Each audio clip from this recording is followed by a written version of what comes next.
L'apithérapie, comme son nom l'indique, Apis, c'est Apis mellifera. Apis mellifera, c'est l'abeille. Et thérapie, c'est soigner par l'abeille, ou plutôt par les produits qu'elle est capable soit de récolter,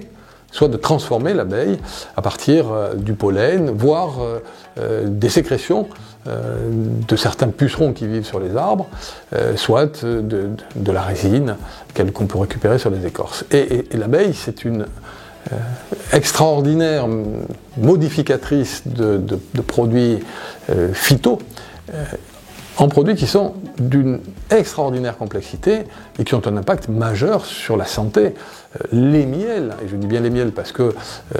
dans les miels monofloraux, un miel de lavande n'est pas un miel de romarin, un miel de thym n'est pas un miel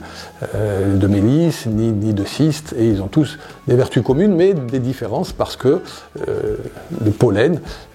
d'origine va influer sur les qualités médicinales du miel.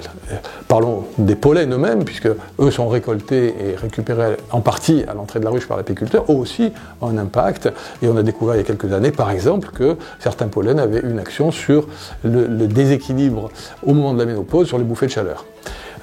Parlons de la gelée royale, qui est ce produit extraordinaire qui fait qu'une larve d'abeille normale va avoir une croissance démesurée et va donner non pas des ouvrières mais une reine,